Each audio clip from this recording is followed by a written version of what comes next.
탄지로가 위기에 처한 순간 아카자에 맞서 반점을 발현한 수주 도미오카 기유.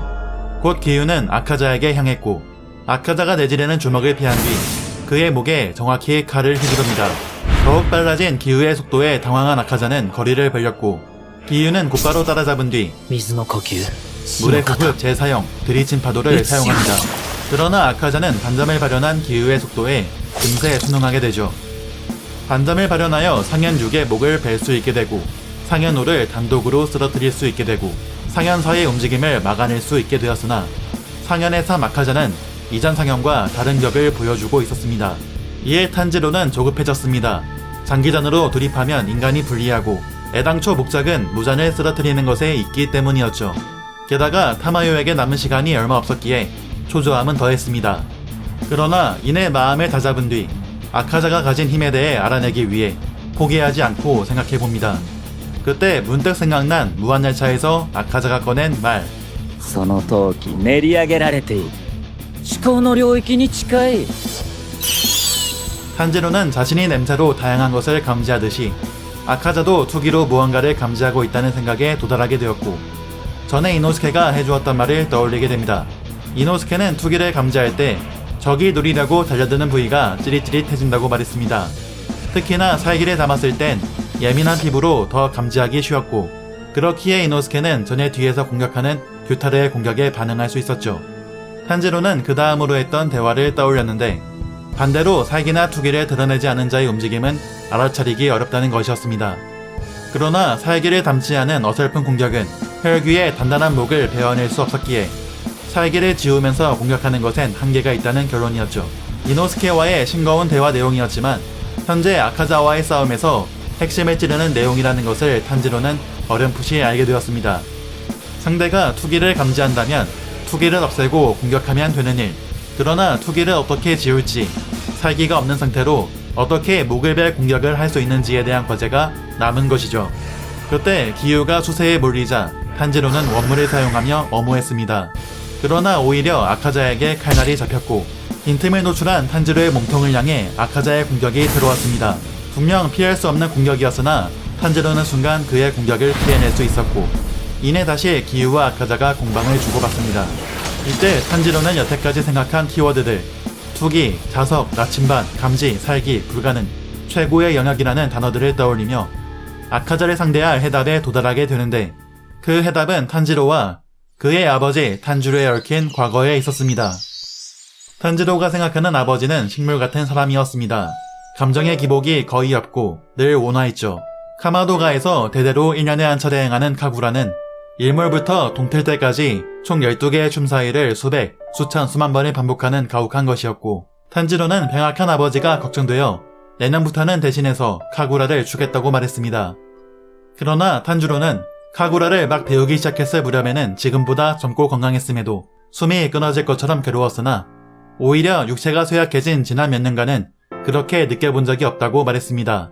그 이유는 올바른 호흡과 올바른 움직임을 통해 최소한의 힘으로 최대한의 힘을 끌어낼 수 있게 되었기 때문이었죠. 이게 가능해지면 점점 머릿속이 투명해져서 극한의 집중 상태에 들어가게 되고 오감을 통해 온몸의 혈관과 근육을 눈을 깜빡이듯 컨트롤할 수 있게 되는데 탄주로는 이것을 힘이 닿는 한 발버둥치고 괴로워했기에 비로소 도달할 수 있는 영역, 즉 내비치는 세계라고 정의했습니다.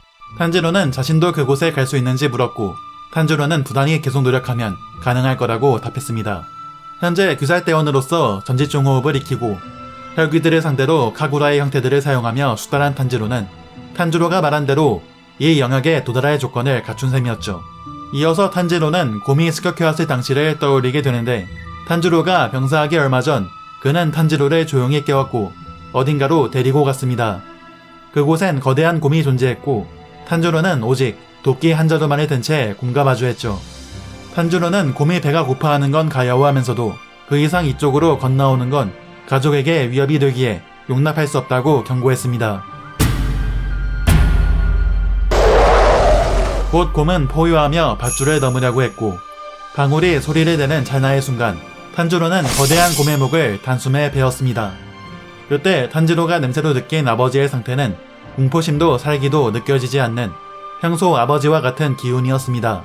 내비치는 세계가 보이는 탄주로가 자신의 몸놀림을 통해 탄지로가 배울 수 있도록 시범을 보여준 것이죠. 절대로 포기하지 마라. 계속해서 생각해라. 그 어떤 장벽도 언젠가는 깨부수겠다는 부단한 노력으로. 탄지로가 탄지로에게 전한 가르침. 탄지로는 여태까지 생각으로 얻어낸 단서들과 과거의 기억으로 깨닫게 됩니다. 좀 전에 빨려들은 나라들은 아카자의 불가피한 일격을 피할 수 있었던 것이 아버지가 말한 내비치는 영역에 순간 들어갔었기 때문이라는 것을 말이죠. 그 순간에 불필요한 감각은 닫고 필요한 감각만을 선택하는 무아의 경제인 내비치는 세계. 이 영역에 들어간 순간 상대방과 자신의 몸이 투명하게 보여 폐의 움직임, 혈관의 호흡, 근육의 수축을 보다 빠르고 선명하게 알 수 있고 동작 예측과 공격 회피 속도가 현격하게 올라가게 되는 것이었습니다. 탄지로는 그때는 부정해버렸던 이노스케의 말이 옳았다는 것을 인정했고 이것을 완벽하게 구사해 아카자에게 이기고자 다짐합니다. 한편 반점을 발현한 기후의 공격은 모든 물의 형태를 끄집어냈음에도 아카자의 힘에 미치지 못하고 있었습니다. 반점을 발현함으로써 힘과 속도가 상승했다고 해도 화개살 나침에 의해 모든 공격이 간파되어 아카자가 간발의 차로 흘려보냈기 때문이죠. 더 이상 기후의 공격은 먹히지 않았고 아카자는 곧 끝내기 위한 공격을 가하고자 했습니다. 기후가 내리치는 칼을 아카자가 측면에서 후려쳐 부러뜨렸고 그의 복부에 마지막 일격을 성공시키려는 찰나 아카자의 팔은 잘려나갔습니다. 예상치 못한 일격. 그리고 이 상황을 이해할 수 없는 아카자. 잠깐의 정적. 아카자는 탄지로를 바라보았습니다. 전과 달라진 탄지로의 변화. 달라진 호흡 소리. 더욱 붉어진 눈과 머리카락. 더욱 선명해지고 커진 반점. 탄지로는 내비치는 세계의 영역에 들어간 상태였습니다. 아카자는 온몸의 세포가 당장 죽이라고 경고하는 탄지로의 변화를 느끼고 있었고 이에 최종 5위, 술식 전개, 종식, 청은 난장광을 사용합니다. 공격 속도와 위력이 더욱 올라간 찰나의 순간 100번의 난타를 가하는 공격. 기후는 잔잔한 물결로도 과연 막아낼 수 있을지 위협을 느끼는 한편 내비치는 세계에 들어간 탄지로는 평온한 상태였습니다. 탄지로에겐 시간이 천천히 흘러가듯 눈앞의 상황이 동작이 느리게 보였죠. 기후는 청왕의 방어기술 잔잔한 물결로도 전부 다 막아내진 못했고 아카자는 아직 살아있는 기후의 모습에 감탄하며 효주로나 탄지로처럼 죽을 필요 없이 혈기가 되라고 제안합니다. 탄지로가 죽었다고 생각하는 아카자. 그러나 기후의 눈엔 똑똑히 보였습니다. 아카자의 등 너머에 서 있는 탄지로가 말이죠. 초기를 지운 탄지로의 존재를 아카자는 느끼지 못하는 것이었습니다. 기후는 아카자가 눈치채지 못한 사이에 탄지로가 기습으로 목을 베는 것을 기대했으나 그의 발행과 달리 탄지로는 큰 소리로 선전포고했습니다. 아카자를 부른 뒤 지금부터 이 목을 베겠다고 말이죠. 이에 놀란 아카자는 주먹을 휘둘렀고 탄지로는 고개를 숙여 피했습니다. 자신에게 파고드는 탄지로를 보며 아카자는 자신의 오이를 맞고도 아직 그가 살아있다는 것에 동요했으나 이내 어떤 공격이든 감지하는 자신의 파괴살 나침을 믿고 있었기에 문제없다고 생각했고 탄지로의 투기를 감지하려고 했습니다. 그러나 마치 다른 생물이 된 듯 탄지로의 투기를 감지할 수 없었고 탄지로는 아카자의 움직임을 뛰어넘어 히노카미 카구라 사양 전신으로 그의 목을 베는데 성공합니다. 이번 화의 중점 내용은 아카자가 가진 힘, 화괴살 나침은 투기를 감지한다는 것이 밝혀지고 반점을 발현했음에도 이길 수 없는 상현삼에 맞서 새로운 능력 내비치는 세계가 등장했다는 것인데요.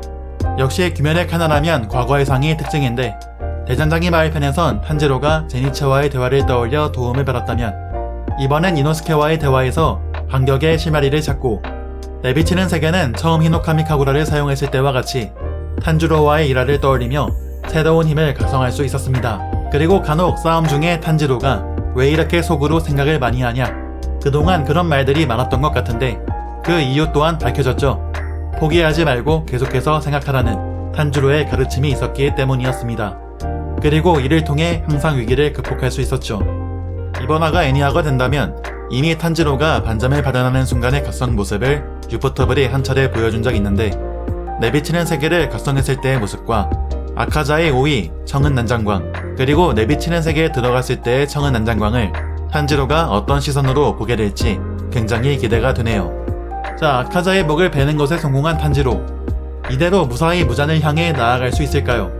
하지만 과거의 상과 함께 또 다른 귀메렐 칼날의 특징, 항상 반전이 있다는 것. 다음 화에서 뵙도록 하겠습니다.